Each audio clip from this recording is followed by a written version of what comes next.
Why nice but clingy Harry is marrying Meghan, and not any of his many former flames. Prince's complex psychology revealed by Britain's top royal writers.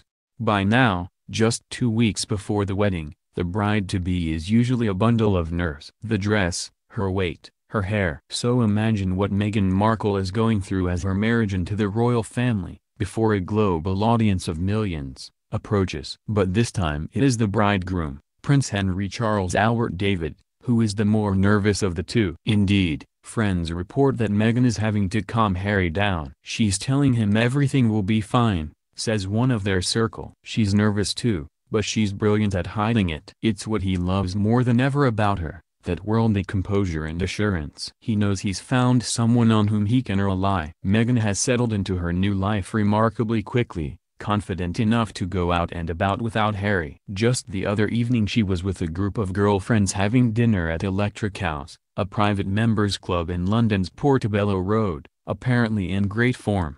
She was completely relaxed, says a fellow diner. It seemed like a normal night out for her, no special treatment. One thing was different for the sociable American actress, retired, though: the presence of 2 police bodyguards, one male, one female, nearby. For the moment at least, Nottingham Cottage.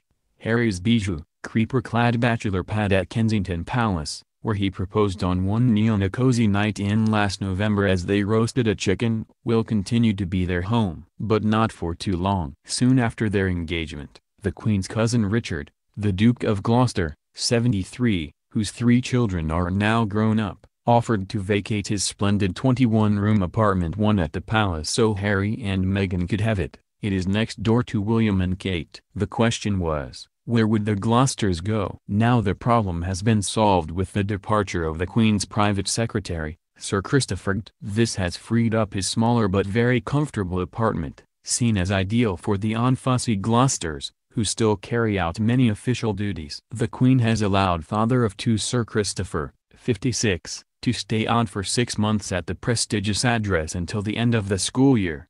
So when will Harry and Meghan move in? Well, it was more than a year after their wedding before William and Kate moved into Princess Margaret's old home. Right now Meghan and Harry are content with the intimate comforts of Nottingham Cottage, with its open fire and chintzy furnishings. Meghan's influence is everywhere: cashmere throws, scented candles and vases of fresh flowers. They are putting off as long as possible the dreaded time when they will have to have umpteen servants, says a royal aide. They borrow staff from Clarence House to help out when they really need them for dinner parties. Neither of them is a very good cook. This extends to cleaning the cottage. Rather than have their own staff, they are using contract cleaners MIDI, the company that does the royal palaces. At the same time, they have been slipping away from the bustle of London to the relative peace of Windsor, where a bolt hole at the castle has been made available for their occasional use as they prepare for what will be one of the most microscopically observed occasions of recent times.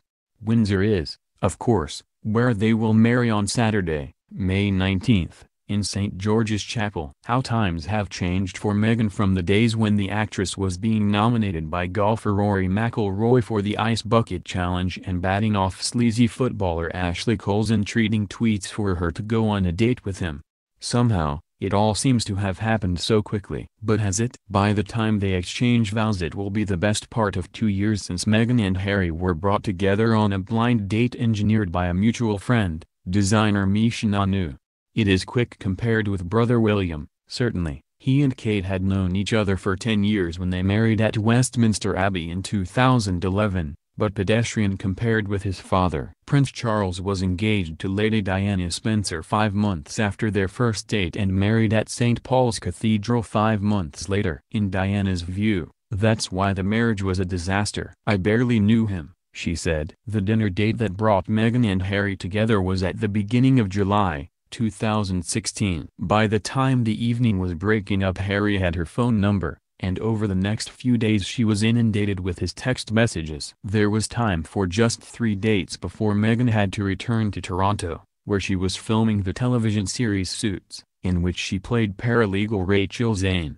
Those 3 dates, 2 of them back-to-back, were enough for Harry. He asked her to come with him on holiday to Botswana, the southern African country he views almost as a second home. They were also enough for Meghan, She said yes. As he said, eyes shining, in their engagement television interview last November, "We camped out with each other under the stars." It was August 2016. Not for the first time, Harry had fallen headlong in love. Nobody would have bet then that in the glamorous divorce 3 years his senior, he had met the woman he'd marry. But he knew it. He had been poleaxed by the sassy American. For her part, the ease with which Meghan blended into his life suggests that, with one failed marriage behind her, she had at last found her ideal man.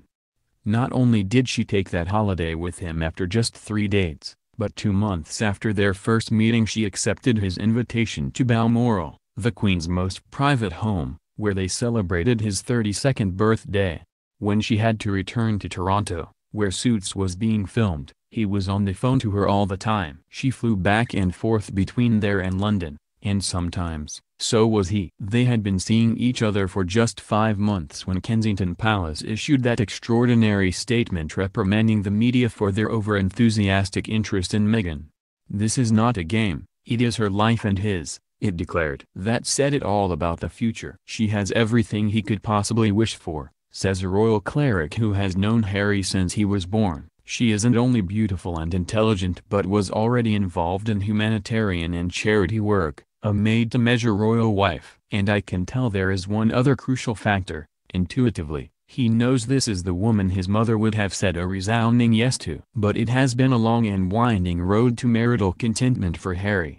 Flicking through the lengthy roll call of young women with whom his name was, mainly briefly, involved, you have to stop at 2. One is Chelsea Davy and the other Cressida Ibanez. He would have married either of them, if they had wanted to marry him. Surprisingly, he was only 19 and barely beyond his wild early years of drugs and pub lock-ins when he began his 7-year courtship of lively Chelsea, the Stowe-educated daughter of a Zimbabwean landowner. Most princes blessed with his tall good looks and impish humor would have fled from the prospect of settling down at that age. But while Harry was masquerading as a playboy, shrewd palace observers could perceive in him a certain insecurity, that same young boy of 12, walking desolately behind his mother's coffin.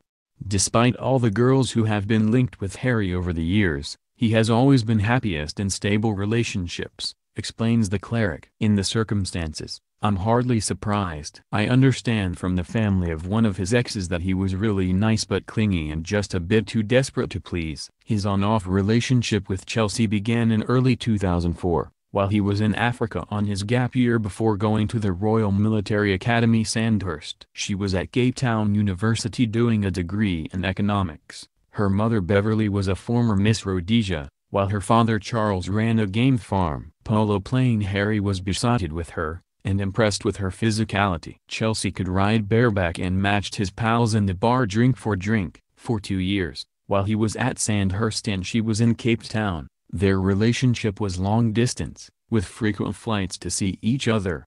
"It was definitely love," says one of Harry's former bodyguards. His first serious love, though something of an on-off affair, as they were on different continents and Harry's appetite for attractive women, well, it was always there. What the young prince appreciated more than anything about Chelsea was her complete lack of interest in his royal status. Yet it was that royal status which meant the love affair was always doomed even as it continued, off and on, over the years when she came to Britain to study law at Leeds University, until finally, in 2011, they both knew it wasn't going to work.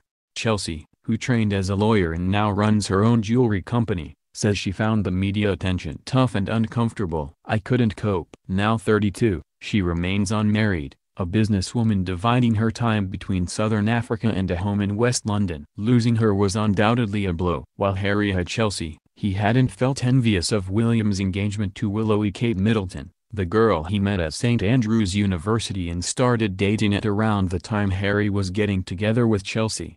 Nor did he need to envy William's welcome into the warmth of family life with the Middletons, something neither prince had enjoyed when they were small boys.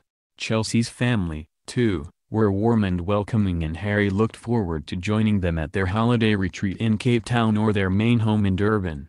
The year that saw the end of Harry and Chelsea was the one in which William and Kate were married at Westminster Abbey. Chelsea was at the wedding. To this day, she and Harry remain good friends and, of course, She has been invited to his wedding. It was the following year that Harry, by then aged 27, was introduced to Cressida Bynez by his cousin Eugenie. Incredibly pretty, though rather quieter than the often boisterous Chelsea, actress and model Cressida, then 24, had also been at Stowe and Leeds University and, just like Chelsea, was a young woman of independent mind. She was, in so many ways, everything Harry was now looking for. And there was also her family life, in which, as with William and the Middletons, he found comfort. Even though her parents were divorced, Cressida was devoted to her mother, Lady Mary Gay Curzon, and to her businessman father Geoffrey Bynez. And she was close to her 4 siblings, the result of Lady Mary Gay's 4 marriages. Soon Harry was a familiar face at the Chelsea house of Lady Mary Gay, the socialite daughter of the 6th Earl Howe, enjoying intimate family dinners. He and Cressy were also spending weekends with her father at his remote Norfolk farmhouse, where the pleasures included shooting and golf. How reminiscent it was of William and Kate pictured embracing on the ski slopes at Closters, when Harry and Cressida were photographed doing exactly the same thing in Verbier on her 25th birthday. Friends knew he was in love again. He would quite definitely have married her if she would have had him, says a family friend. But Cressida, like Chelsea, could not face the prospect of life in the royal family's relentless spotlight. Only after they parted in 2014, having been together for 2 years, did she admit to friends, "Yes, we loved each other." Indeed, it is possible that Harry found the spotlight on him and Cressy tough, too. He preferred nights in that Kensington palace, ordering takeaways, rather than going out with her and possibly being photographed.